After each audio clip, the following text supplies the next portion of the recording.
There's a philosopher who lived 200 years ago who did something radical. He built his entire life around one principle: protect your solitude at all costs. Every single day, same routine. Write in the morning, walk in the afternoon, read at night. No parties, no social gatherings, no nights out with friends. People thought he was insane. They said he was wasting his life, missing out on everything that makes life worth living. But here's the twist. While everyone else was out there, living their best life, this man created work that changed human understanding. His ideas are still studied today, 2 centuries later. Meanwhile, all those people who thought he was crazy, their names are forgotten. Their experiences, meaningless. Their nights out, completely erased from history. So here's the question that should terrify you. What if everything you've been told about getting out there is backwards? What if the very thing society celebrates, going out, experiencing things, being social, is actually destroying your chance to build something meaningful? Stay with me, because what I'm about to reveal will completely change how you see your life, your time, and what's really worth pursuing. The lie we've all been sold. Modern culture has convinced you of something dangerous. They say boredom is the enemy, that routine is death, that if you're not constantly seeking new experiences, you're wasting your precious time on earth. Think about it. How many times have you felt guilty for staying home on a Friday night? How often do you scroll through social media seeing everyone at restaurants, concerts, parties, and think, I should be out there too? This is the trap. We've been trained to believe that life happens out there. That staying in means you're missing out. That experiences accumulated equals life well lived. But here's the brutal truth. True depth comes from repetition, not novelty. Mastery comes from routine, not variety. Understanding comes from sustained focus, not constant stimulation. The person who's always going out, they're like someone flipping through TV channels endlessly. Lots of exposure, zero deep engagement. The person who stays in, they're reading one profound book over and over. Each time, they discover new layers. Understanding deepens. Which one actually produces value? The hidden cost nobody talks about. Let's talk about what going out really costs. And I'm not talking about money. Think about the energy required. Before, you spend an hour deciding where to go, getting ready, coordinating with people. The mental load is already exhausting.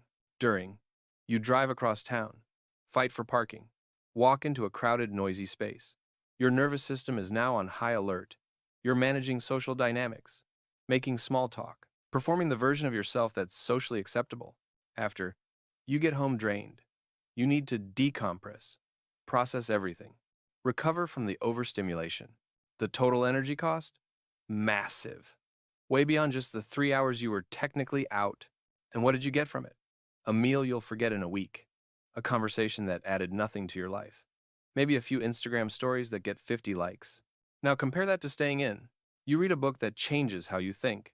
That understanding compounds. It makes you better at your work, your relationships, your decisions, forever. You work on a project that actually matters.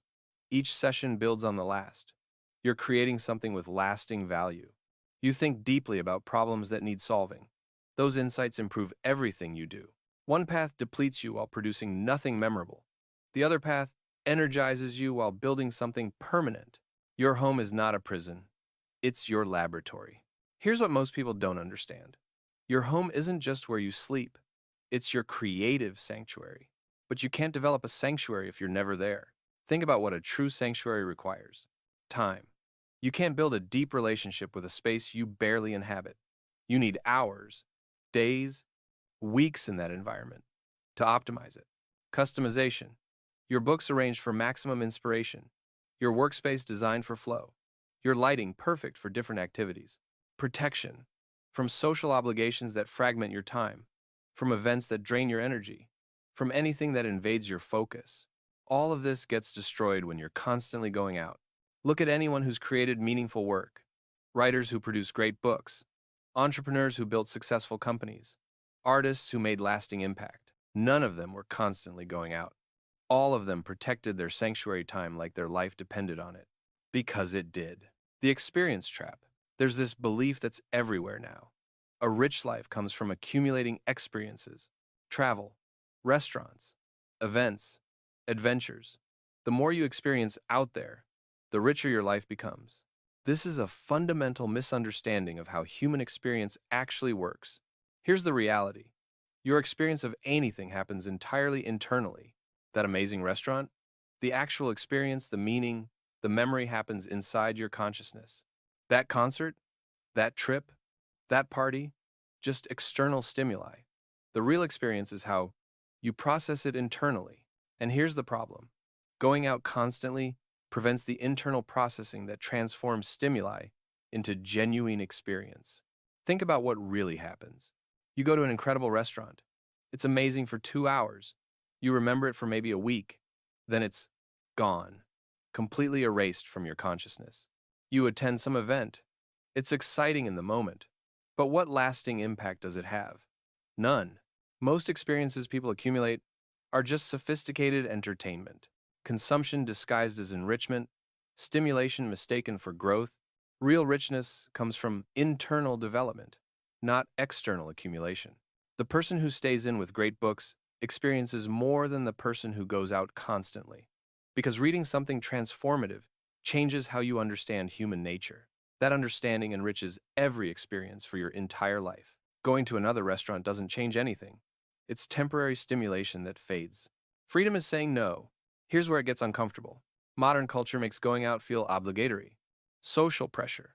The belief that staying in means you're antisocial or boring. This pressure is tyranny, and freedom requires refusing it. Think about all the social obligations constantly demanding you go out. Dinners with people you don't particularly enjoy. Events you're not interested in.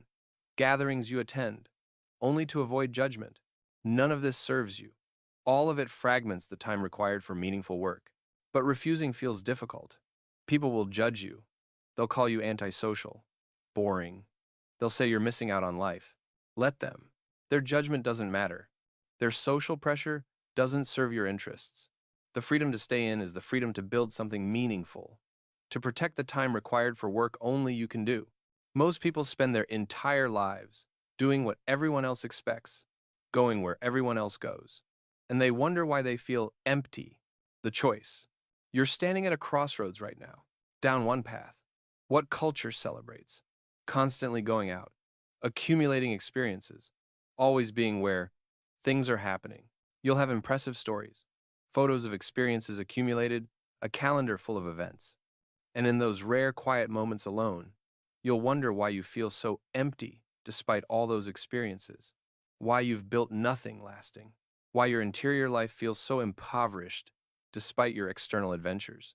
Down the other path, something rarer, the deliberate cultivation of sanctuary, staying in, protecting your time, building routine, developing interior depth that doesn't require external validation.